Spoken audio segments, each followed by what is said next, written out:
ഓസ്ട്രേലിയക്കെതിരായ രണ്ടാം ക്രിക്കറ്റ് ടെസ്റ്റിലെ തോൽവി ടീം ഇന്ത്യക്ക് കനത്ത തിരിച്ചടിയായി മാറിയിരിക്കുകയാണ്. ലോക ടെസ്റ്റ് ചാമ്പ്യൻഷിപ്പിലേക്കുള്ള ക്വാളിഫയിങ് സെനാരിയോ ഉൾപ്പെടെ ടീം ഇന്ത്യക്ക് ഇനി കടുപ്പമായി മാറിയിട്ടുണ്ട്. അതേസമയം ടീമിൽ വലിയ ചർച്ചകൾക്ക് തന്നെയാണ് ഈ ഒരു തോൽവിയും വഴിവെച്ചിരിക്കുന്നത്.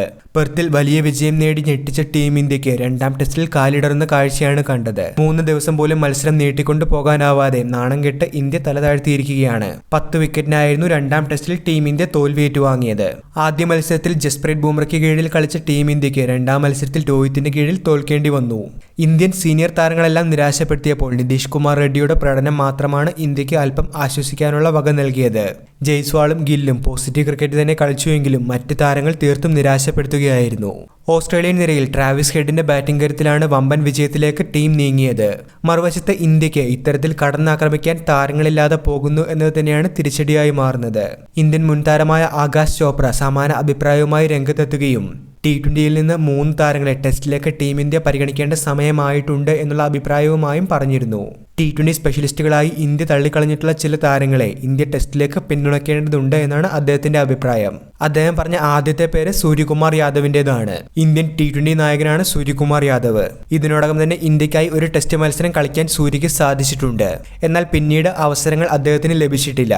ഗംഭീർ പരിശീലകനായപ്പോൾ സൂര്യകുമാറിന് ടെസ്റ്റിൽ അവസരം ലഭിക്കുമെന്ന് പ്രതീക്ഷിച്ചിരുന്നു. എന്നാൽ സൂര്യയെ വീണ്ടും T20യിലേക്ക് മാത്രമാക്കി ഒതുക്കുന്ന കാഴ്ചയാണ് കാണുന്നത്. വ്യത്യസ്തമായ ഷോട്ട് കളിക്കാൻ സാധിക്കുന്ന താരത്തിന് പല രാജ്യങ്ങളിലെ പിച്ചുകളിലും കളിച്ചുള്ള എക്സ്പീരിയൻസും ഇവിടെ ടീം ഇന്ത്യക്ക് മുതൽക്കൂട്ടാകും. സൂര്യകുമാർ യാദവിന്റെ ബാറ്റിംഗ് ശൈലി എതിർ ബൗളർമാരെ സമ്മർദ്ദത്തിലാക്കുന്നതാണ്.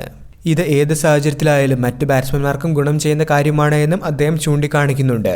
ഈ ലിസ്റ്റിലെ രണ്ടാമത്തെ താരം തിലക് വർമ്മയാണ്. ദക്ഷിണാഫ്രിക്കയിൽ 2 തുടർച്ചയായ T20 സെഞ്ചുറികളോടെ മിന്നിച്ച താരമാണ് Tilak Varma. Left hand batsman എന്ന നിലയിൽ നിലയുറപ്പിച്ച് കളിക്കുവാനും കടന്നാക്രമിച്ച് കളിക്കാനും കഴിവുള്ള താരമാണ് തിലക് വർമ്മ. എന്നാൽ ഇന്ത്യ ഇതുവരെ ടെസ്റ്റിലേക്ക് തിലകിനെ പരിഗണിച്ചിട്ടില്ല. വലിയ ഷോട്ടുകൾ അനായാസമായി കളിക്കുന്ന തിലക് വർമ്മ ക്ലാസിക് ശൈലിയിൽ സിക്സർ നേടാൻ കരുത്തുള്ള താരമാണ്. ടെസ്റ്റിൽ അവസരം നൽകിയാൽ തീർച്ചയായിട്ടും മികവുറ്റ ഇന്നിംഗ്സുകൾ അദ്ദേഹത്തിന് കളിക്കാനായി സാധിക്കും. സൂര്യകുമാർ യാദവിന് സമാനമായ രീതിയിൽ T20യിൽ മാത്രമായി തിലക് വർമ്മയെയും ഒതുക്കുവാനുള്ള പ്ലാനാണ് ഇവിടെ BCCI നടത്തുന്നത്. ആകാശ് ചോപ്ര പറഞ്ഞ മൂന്നാമത്തെ പേര് മലയാളി താരം സഞ്ജു സാംസണിൻ്റെതാണ്. ഇന്ത്യ വിക്കറ്റ് കീപ്പർ റോളിലേക്ക് സഞ്ജു സാംസണെ പരിഗണിക്കുമ്പോഴാണ് ഋഷഭ് പന്ത് മുന്നിൽ വഴിമാറി കൊടുക്കേണ്ടതായി വരുന്നത്. എന്നാൽ സ്പെഷ്യലിസ്റ്റ് ബാറ്റ്സ്മാനായി സഞ്ജുവിനെ ടീം ഇന്ത്യക്ക് കളിപ്പിക്കാനായി സാധിക്കുമെന്നാണ് അദ്ദേഹം ചൂണ്ടിക്കാണിക്കുന്നത്. കടന്നാക്രമിച്ച് കളിക്കാൻ ശേഷിയുള്ള സഞ്ജു T20യിൽ ഇന്ത്യക്ക് വേണ്ടി മികച്ച ബാറ്റിംഗ് പ്രകടനമാണ് കാഴ്ചവെക്കുന്നത്. സഞ്ജുവിനെ ഗൗതം ഗംഭീറും രോഹിത് ശർമ്മയും ടെസ്റ്റിലേക്ക് പരിഗണിക്കാൻ തയ്യാറെടുത്തിരുന്നുവെങ്കിലും ഇതുവരെയും അവസരം ലഭിച്ചിട്ടില്ല. എന്നാൽ ടീം ഇന്ത്യ തീർച്ചയായിട്ടും ടെസ്റ്റിലേക്ക് ഉടനെ തന്നെ സഞ്ജുവിനെ പരിഗണിക്കണമെന്നാണ് അദ്ദേഹം അഭിപ്രായപ്പെടുന്നത്. കടന്നാക്രമിച്ച് കളിക്കാനും സ്പിന്നിനെ നന്നായി നേരിടാനും ശേഷിയുള്ള സഞ്ജുവിന് ടെസ്റ്റിൽ വലിയ ഇമ്പാക്റ്റ് തന്നെ ടീം ഇന്ത്യക്ക് വേണ്ടി സൃഷ്ടിക്കാനായി സാധിക്കും. ഗംഭീറിനെ പോലെയുള്ള ഒരു കോച്ചിന്റെ കീഴിൽ സഞ്ജുവിന് മികച്ച നേട്ടങ്ങൾ സമ്പാദിക്കാനായി സാധിക്കുമെന്നും ആകാശ് ചോപ്ര അഭിപ്രായപ്പെടുന്നുണ്ട്. ചോപ്രയുടെ ഈ സജഷനുകളോട് നിങ്ങൾ യോജിക്കുന്നുണ്ടോ? ഇന്ത്യൻ ടെസ്റ്റ് ടീമിൽ ഈ മാറ്റങ്ങൾ അനിവാര്യമാണോ? നിങ്ങളുടെ അഭിപ്രായങ്ങൾ കമന്റിൽ പറയുക. വീഡിയോ അവസാനിക്കുന്നു. ഏറ്റവും പുതിയ ക്രിക്കറ്റ് അപ്ഡേറ്റുകൾക്കായി ചാനൽ ഇപ്പോൾ തന്നെ മറക്കാതെ സബ്സ്ക്രൈബ് ചെയ്തു വെച്ചേക്കുക.